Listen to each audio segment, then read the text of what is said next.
wellnesscouch.com, streaming wellness into your lives. Welcome to Nourishing the Mother, featuring your hosts Bridget Wood and Julie Tenner. Hello and welcome to Nourishing the Mother. I'm Julie Tenner. And I'm Bridget Wood. And this episode we're talking about family dynamics, the juicy topic of everyone pushing our buttons, which I think is ultimately what happens in a family. We've talked a little bit about some of our own journeys and challenges, and we thought that this has got to resonate with other mums, I tell you what. Yes, and flows on perfectly from last week's podcast, which was on how emotions run our lives and what the messages really are that they're trying to give us and how we can perhaps work with those to take away some of that charge and that angst and produce some healing and some insight out of it. Yeah. So really working from that, we wanted to look at, I suppose, how perfect a balance is in a family. We often think that our partners need fixing or our children's behaviour needs correcting or, we often think there's something that needs to be sorted out in a family. And in fact, that dysfunction that we perceive is actually the perfect function of a family. There's one of the universal laws that we often sort of talk about is the Law of Polarity, which is kind of that idea of right and wrong and good and bad and light and dark and both sides of everything. And that you can't have one without the other. That's it, that both are necessary for growth, both are necessary for evolution. And so in a family, you're always going to have a balance of both. You're going to have a balance of the overachiever and the underachiever, or the one who's really into health and fitness and the one who's kind of happily relaxing on the couch.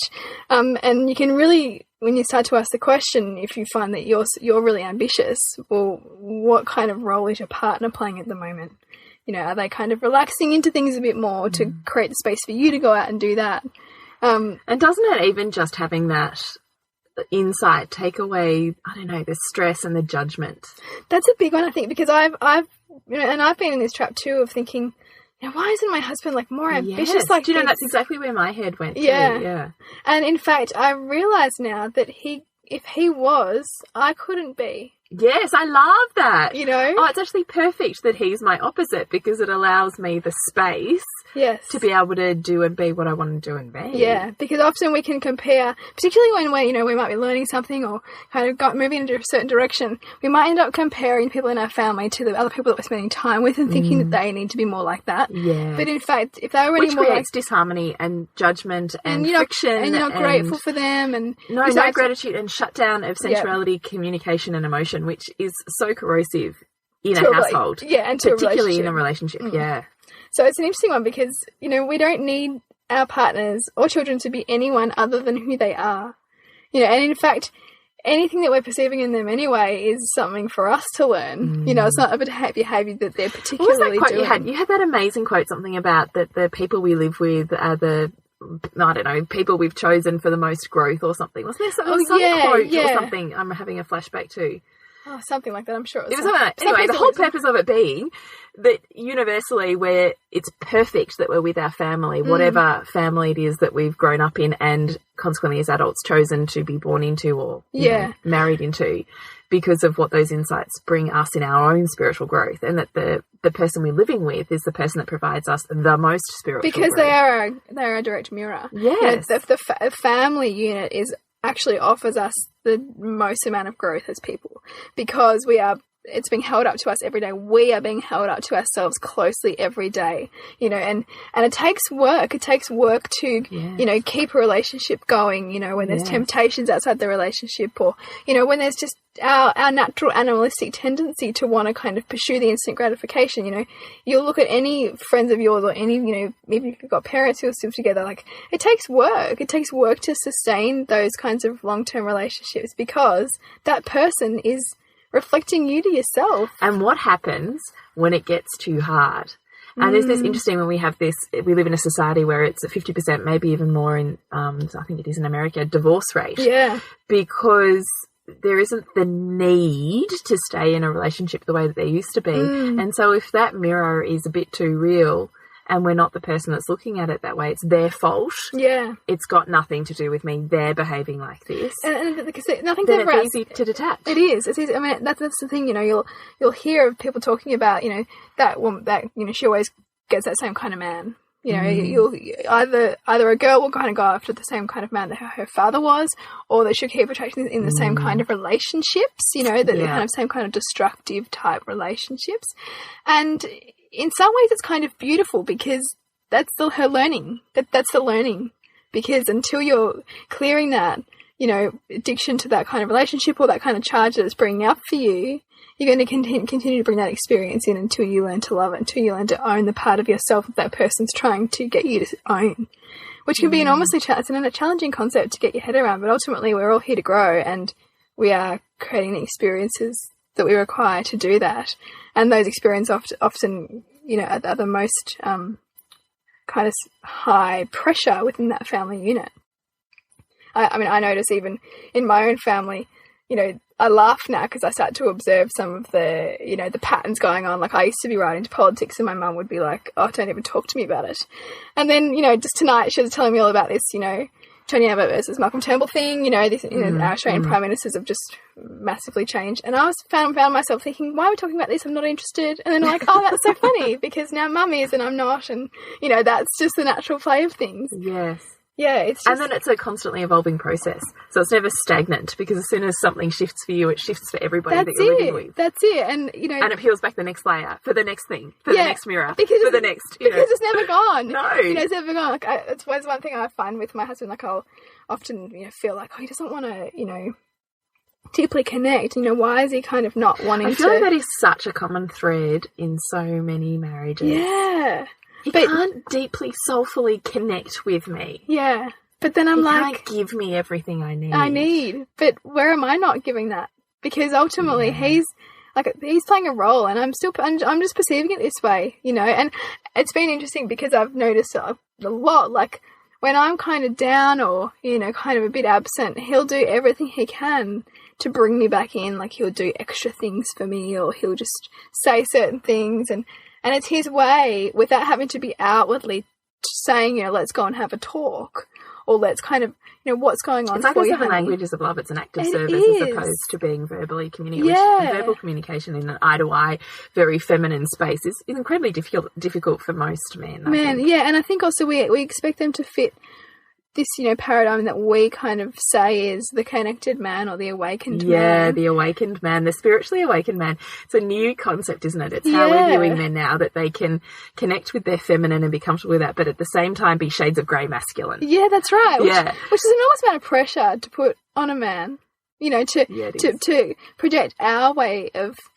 Because we want everything from the one person as well, which I always see as never possible. No, and it was funny because I remember years and years ago when my mum said that to me, because I used to kind of get a bit frustrated at, you know, feeling like my husband couldn't provide perhaps, you know, the deeply intellectually stimulating conversations that I wanted. Do you know what, even parenting-wise, I think about that. I used to have so many... not arguments with my husband, but internal arguments in my head and frustration with the fact that I couldn't share parenting ideas and philosophies as I was learning them with him. So, you know, interested. He doesn't want to read those books. Yeah. I kind of don't want to. I want to fall asleep. And then you're like, but I want someone I can talk to this about. I want to read this chapter and then I want to hash it apart with you. I want you to pull apart and we'll have an intellectual conversation and we talk about the pros and the cons and how we're going to, you know, implement them. Why won't you do that with me? Yeah. I so know that. Yes, I so know that. It's so funny. And then my mum said something to me. She's like, you can't expect your partner to be everything to you. You know, that you need, it's really good to have other people in your life. It's the village again. You know, it you know, and love that, and love that let your partner be all that they are and can be to you, and not see that anything's missing, because there's so much richness that they're providing you that fills you up and helps you grow and gives you space to seek out those other relationships that will help you grow in those other ways. It doesn't have to be all from that one person. And if that one person gave you everything, you also wouldn't seek outside of that one person. No, and you know, what would that then mean for your broadening your viewpoints and broadening your growth beyond that unit? You know, because, you know, what's lovely about... And we're social connecting creatures. We are. And what's beautiful about building those networks out and having those broader connections is that you then bring that richness into your marriage and into your partnership and family. You know, we can't expect them to be everything to us, and we almost sell ourselves short and sit in a place of ingratitude to them by expecting that they could be all those things. Which can be... So if they're not those things and we're feeling frustrated about it, what would you say? Well, I think if they're not those things, then we're comparing them. So if we feel like that they're not X, Y, Z, well, then what are we comparing them to? Because we're obviously seeing that whatever we're comparing them to is better than what we think that they are. So it means that you're seeing something else as kind of better outcomes or better traits, which is not really true. It's just one-sided. It's seeing them as, you know, something seeing shiny fairy and tale new. as And opposed it's, to yeah, it's a bit of a fantasy, isn't fantasy, it? yeah. It's a fantasy, and you get too hooked up on a fantasy, and you'll breed a nightmare. You know, because you've got to have that polarity. Yeah. And no fantasy doesn't have a nightmare. Exactly. I don't know if that made sense what I said. But yeah, but you're right though. But there's always two sides, and so you get it's that same thing. You know, like when you're a teenager, and you know, I wrote a post about this just recently. You know, going back to, you know, what I could say to my 16-year-old self if I sat down next to it, if I put up, which you are posting on Facebook. Yeah, which I'll post. And I really thought about that idea that, you know, so many boys I would chase after, you know, based on some fantasy. And if I ever did catch them, which I didn't really catch many of them, they just shattered it. It was completely shattered because I was holding up an unrealistic expectation. Yeah, it was an illusion. For them to be one way, which is not fair on myself to string myself out like that, and not fair on them because it's expecting them to be superhuman, which is not real. Or just not authentically who they are. Exactly. And I mean, it's the same thing with an infatuation. You infatuate someone or something and you're ultimately going to resent them because you can't. Infatuation's not sustainable. It's kind of a, you know, an ecstatic kind of animalistic behaviour as opposed to a behaviour that's poised and kind of present and in a state of sort of gratitude. So the families will often do that for us. You know, if we've got a kind of fantasy that we're running about something outside of us or, you know, in our world, then quite often you might go home and you're so excited to tell your partner about something and they won't be that enthused and you'll be like, why aren't you excited about this? You know, and you get really judgmental, like, you know, that you should value this too. This is important to me. But they're actually bringing you back into balance. You know, they're actually getting I love that because I've had this very conversation with you about even just the dynamic between my husband and myself that him and I joke about it, that I'm the, what's the word? The creative, looking to the future, next thing, you know, creating, and he's realistic. I'm like, oh my God, you know, this business that I've just done, that's it. It could be amazing. It could go worldwide. And he's like, okay, but how are we going to make basic costs today? Yeah. Don't be such a realist. I want you to just get involved in the fantasy and just please, just leave it in a moment. Just let me run. Come on. You know, and so optimist and realist, we often have this, you know, banter between us that he's such a realist and I'm such the optimist that we are literally at either end of the polar scale. And I remember one day saying to you, why can't he just, you know, get on that boat and just, you know, get happy with me even just for 5 minutes? And you said to me, but don't you think that's kind of perfect? Because how out of balance would you be if you had two of you?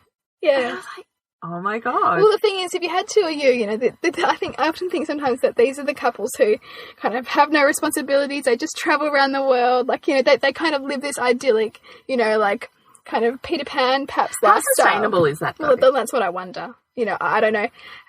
Because ultimately, like, love and long relationships are as a result of, you know, the perfect blending of complementary opposites. So a crossover of just enough of the key values that are important, but enough different values to help each other become soul growth. Yeah, the soul growth, you know. So, you know, like I noticed with my husband, you know, he's quite logical and really good at maths and just thinks that way.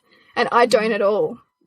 So he helps me to grow in that area and kind of makes the family work in that way, whereas I bring that analytical mind and the questioning, the ambition, the, you know, kind of constantly wanting to philosophize, which he's not so interested in. And it's just so interesting to see that actually that really serves. I don't need him to be any more like me than I need to be like him.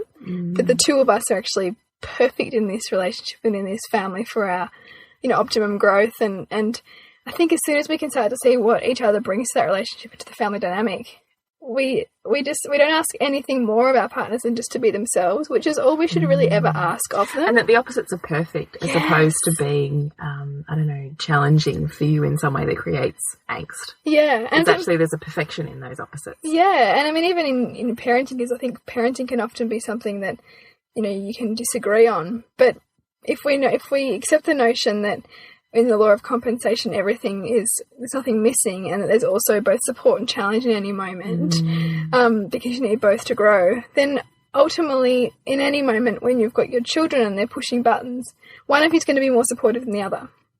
One of you is going to be more challenging than the other.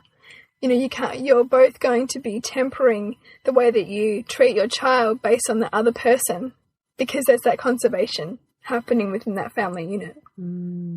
So, you know, and I even laugh at this because I noticed the other day we're at my parents' place, and this whole concept extends beyond, you know, your immediate family to your more extended family. It applies to any kind of unit, whether it's, you know, a team at work. You know, you always have the overperformer and the underperformer. It applies in communities. You know, you'll always have kind of the group that are not in conflict and the group that are more in conflict. You'll have the person to rock the boat, just to kind of keep the whole group growing. And I mean, even in countries, you know, you'll have the overpowered and the underpowered.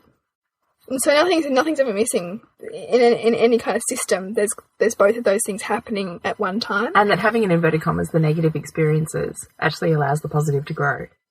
Yeah. Essentially, isn't it? So the person that's rocking the boat in that unit is actually providing the impetus or the opportunity for others to band together to create connection or to move forwards in a direction. Yeah, and I mean, if you're looking at a broader group, like, you can't, there's always both war and peace. Like, so you're either going to be, families are either at war within themselves or at war against somebody else.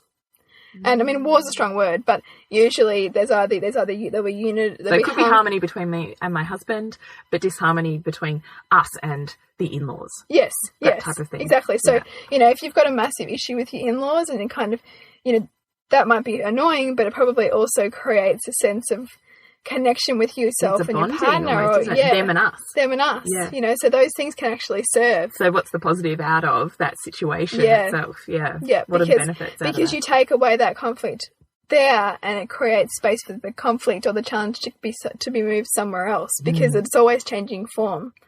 So we often try and strive in our human way to make everything perfect. Peaceful. If I make peace, let's say, with my in-laws, that conflict would actually show up somewhere else in my life, and potentially even in my relationship. Potentially, yeah. Because ultimately at the moment, you and your husband are growing together through helping each other with the tools that you're needing to manage what you see as this conflict outside, or these challenges outside.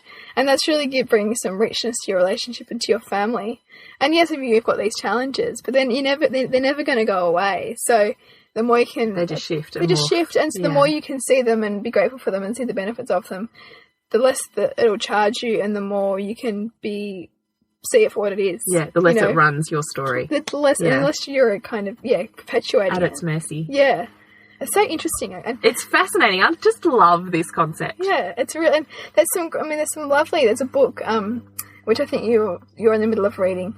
It's a woman called Lillian Grace, who's an author, and she's written some great books for it's like teenage fiction around universal laws, and it just explains in such a kind of easy to understand way. And it's something that I have read and thought, gosh, I would have loved to have read this when I was a teenager, just to understand a little bit more about how the world works, because it's not something that we, you know, particularly talk about. And I think it's not even a general consciousness. No, it's not. Outside of The Secret or the Law of Attraction. Yeah. There's nothing further. No, and I mean, even the Law of Attraction, you know, people talk about vision boards and this and that and the other. And yeah, those things are effective, but I mean, they're only ever effective if they're accompanied by action. You know, I think there was some joke about some lady, like, you know, reading The Secret and then going, hey, you know, like, I've wished every day for my $1 million. Where's my $1 million? You know, because I haven't attracted it yet. Yeah. You know? Actually, do you know, I was thinking about this concept actually as well, of that person who sits there, that friend that goes, oh, you know, I really want a bike.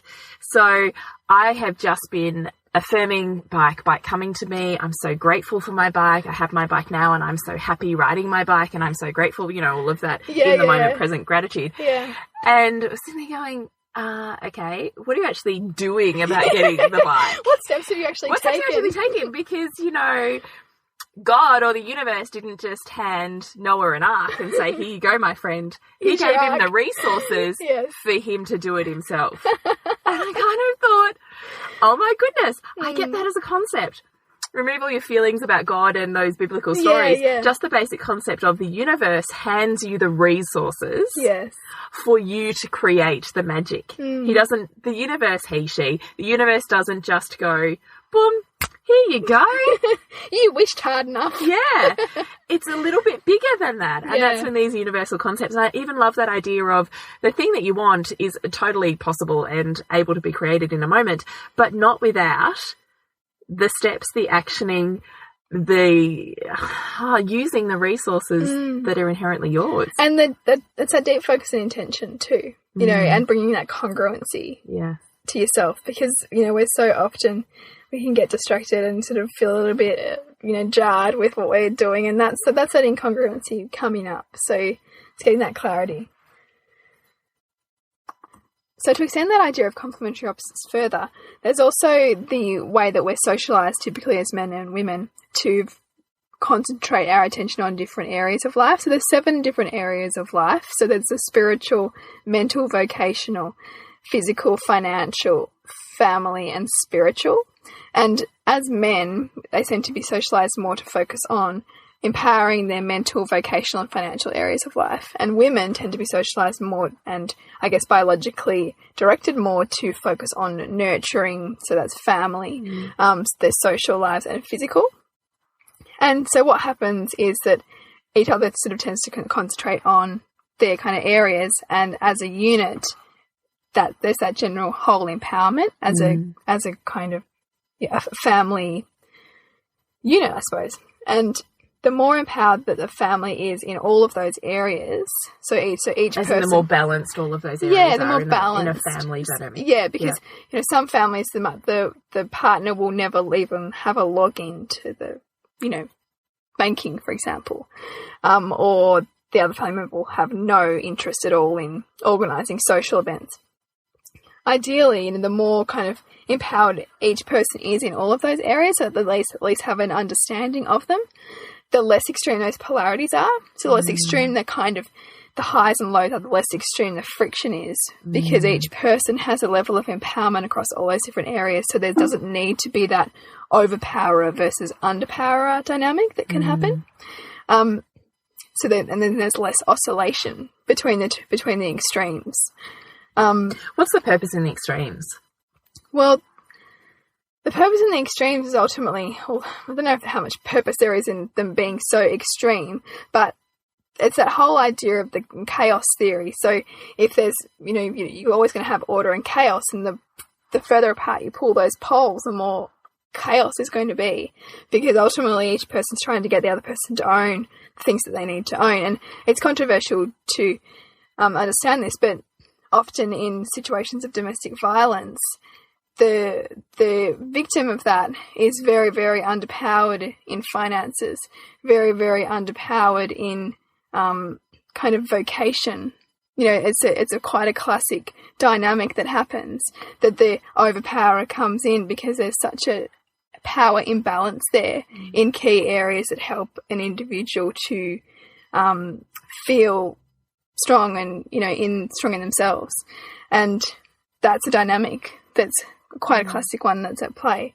So when we take away the filters and the judgments that we have in our world, you can see how that's a balance that's trying to be created. And yes, it's an extreme, and it shows those two opposite sides. Or also in the mirror, trying to get those people to own those qualities. So where those deficits are, you bring in the extreme to force you to, I'm going to say, step up. Yeah, it is. Fill those voids. And it's the same as a in a bullying scenario in schools. And it's the lessons with the feather, the brick, and the sledgehammer, isn't it? Yeah. Is if you're not listening to the little lessons along the way, in comes the sledgehammer, the really hard shit, to get you to really move forwards on something. That's it. You know, and it's that same thing, going back to that idea of calling in certain experiences until we get to love it, until we get to own it ourselves.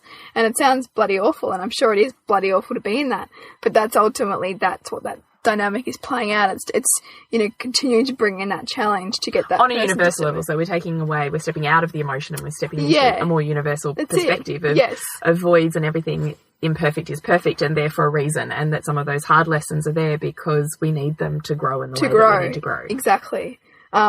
It's just it's so fascinating to take away our own judgments of what a situation is and to be able to see the function of it, you know, what it's there for. Because ultimately, you know, we look to nature all the time. There's perfect symmetry in nature. There's perfect balance in nature. There's nothing that's there as a mistake. You know, I even watch, you know, you watch David Attenborough and people are like, oh my God, so nature's so cruel. But nature is what helps us all evolve. Nature is a reflection of us. And if we can resist that less and see the perfect function of it, then we can empower our lives. You know, we can live from a place of observation and transformation and, you know, being able to see everything as an opportunity for growth and everybody around us as a reflection of us, to love ourselves more and to be in more gratitude for who they are. And the bigger our emotional charge is on an area, an aspect of judgment, my husband's lazy, I don't know, my child's self-indulgent, that person is just horrid. Yes. Whatever those judgments are that we're making, the stronger we feel them emotionally, the more growth we have to do in those areas, or the more we need to own that aspect. That aspect, exactly right. And, you know, if you continue to see, say, your husband is lazy or only ever wants to watch sport, or, you know, you start to find yourself saying the same thing about them and going into judgment, well, then that means that you've attached a label to them. And when you're attaching a label to someone or something, then it's almost like your perceptions are actually continuing to look for behavior that confirms that judgment that you've made. So you're actually now not even wanting to see anything that's outside of that. You just want to consume any other interaction with them that reaffirms that you feel that they're that. And so what you need to do is to actually look for the other side and see where they're not that. So where are they not lazy? Because they're equally both, you know, because we all are. Sometimes I'm lazy. Sometimes I'm really not lazy. You can't not be all things. And so once you can start to see all the times that they have acted in the opposite way, then you've labelled them. You sit in gratitude then. You sit in gratitude and you start to see that they are no more lazy than not lazy, you know. And it allows you and that them being the way they are serves you. Yeah. And how does it serve you? How does it serve you? You know, like you said... both the hard stuff and the good stuff. So the good stuff serves me in these ways and it's all really positive and la-di-da. Yeah. But by them being like this, it forces you to be like this. Yeah. And there's the gift. And the stuff that, you know, you get really charged on, like I used to get really charged on my husband watching sport all the time, being really interested in that. And, you know, you start to ask, what's the benefit? What's the benefit of him being interested in sport? And once I started about 20, I was like, oh my God, I love that he likes to watch sport. It means that I can go do X, Y, Z. It means that he feels fulfilled. It means that he's had his, you know, like he's been in the zone. He's kind of got some of his energy out. Yeah, now there's emotional charge around sport. Yeah, you know, there's just... very kind of gladiator still, isn't it? It is a bit, but in fact, it allows men to express that side of themselves. And in fact, if you took that away, you know, you've got to wonder what kind of you know, other way that they would need to express that. Because sport's quite a harmless way to express those kinds of masculine energy. Form in if it wasn't yeah. So I think, you know, to be grateful for all things and know that they also serve is to... And they serve in the light and the dark. Yeah. In the shadow and in the light. There's always a greater, higher reason and a purpose and a gift out of both of those. And I think the quicker that you can realise that, the quicker that you can see it in a moment, the less it's going to run you and the less you're going to be consumed by it and taken away from ultimately what your greater mission is or greater purpose is. Because that's what things like this do, you know, emotions and, you know, these distractions and these kind of ruminations on the way everything around us needs to be fixed, the way our family needs to change, take us away from loving them for who they are and also achieving what it is that we are here to pursue and achieve, you know, because if you take away a lot of those conflicts and get present with yourself, you're also able to self-actualize who you are and who you're here to be a lot quicker than needing to get caught up in all of that. But again, like, and we said this in the last episode, you can't just intellectualize it. You got to actually do it. You got to sit in there. Because when you intellectualize it, you sit in indifference. And what are the sentences you use? So we did have a Facebook question you wrote a beautiful answer back to. So the questions when you're noticing a charge and maybe you haven't got the perspective on it yet. Yeah. What is it that you do? Well, because when you get a really big emotional charge on something, your intuition's actually working really hard to reveal the other side. So your mind's doing what it can to reveal the other side to you, to get you to balance your perceptions. And so when I notice that I'm sitting in something like this, which is often because we all have emotions, I'll try and get present if I can and ask myself, like, what's going on for me right now? What's going on for me right now? And repeat it to myself until hopefully, if I'm calm enough, my intuition will pop through with an answer, about what action's been happening or what event preceded this to trigger this feeling in me. Yeah. And even if that question's too hard, focusing on the feeling. So, okay, what is this emotion? Just name what it is. Is it anger? Is it jealousy? Is it, whatever? Yeah. And where am I feeling it in my body? Just bringing consciousness to where that tightness, that tingling, that, I don't know, whatever sensation it is that you're feeling, noticing the sensation that it's there, and where is it, often is the first layer to peel back before you can even get to the why is this here? Yes. Yeah. And what's going on for me right now? What was I just doing, or the thought process I was just having, or the visual that my child or my family or this person's just displayed for me that's triggered something. Yeah. Before you even get there, sometimes you've actually got to tune into your body to be able to sit there. And the tuning in is the noticing, the grounding, the feeling. Taking your head out of it and zoning in. Yeah, all really powerful things to do. And I practice. It's a practice because we're not really, I certainly wasn't, cultured into listening to our bodies like that, And it's definitely a practice, and you get better at it the more you do it. It's exactly You get quicker at it. Quicker at it, and definitely we're able to see what is coming up. And, our physiology is always talking to us. Our body is beautiful for giving us feedback. I think most disease is a subconscious or conscious creation, and our body is a great feedback mechanism to illustrate that. And, the emotions within the family are great for feeling into what's coming up. So we really invite you to go away from this podcast and sort of whatever's coming up for you and your family, perhaps ask yourself the question, what's the benefit of them displaying this to me? Where do they do the opposite? Just to see that they're not they're not one-sided. And just really see, if you think that they're really one way, well, how are you the opposite? If you think that they're really lazy at the moment, well, are you being really ambitious? And if you're still judging them for being lazy, then how does it serve you? Because ultimately, perhaps if they're willing to be laying on the couch and stuff like that, it means you might be able to go and do some work or go and do some reading or energy. It's all quite beautiful. Yeah, I love it. So thank you for this week. If you'd like to connect with us, our Facebook page is Nourishing the Mother. And if you want to connect with me and the film nights that happen every month in Melbourne. What's coming up? Well, it's the Empowerment Project on the 14th of October. I'm really excited about this one. And then in November, Project Wild Things. So that's looking at the proliferation of screens for our children and trying to get them out in nature, which is going to be a really lovely one to explore going into the Christmas holidays. Yes, if you'd like to get in contact with me, it's Julie Tenner at naturopathicbirth.com.au, or certainly through our Facebook page if you've got any questions that you would like to ask. And we do have our retreat coming up on the 8th of November, which we would love you to come along for. It's a whole immersive of peeling back your layers, moving into what your value systems are, where your emotions are lying, how they serve you, and how to move through them, which is what our last two podcasts have been. And you can connect with that through our Facebook page. And we'll see you next week when we continue to peel back the layers on the mothering journey. This has been a production of TheWellnessCouch.com. Check us out on Facebook and join in the conversation on Facebook.com/TheWellnessCouch. Subscribe to each show on iTunes and check us out on Twitter. The Wellness Couch, streaming wellness into your lives. Whilst the Wellness Couch presenter endeavored to provide accurate and helpful information to their listeners, these podcasts cannot take into account individual circumstances and are not intended to be a substitute for health and medical advice from a qualified health professional. You should always seek the advice of a qualified health professional before acting on any of the information provided by any of the Wellness Couch podcasts.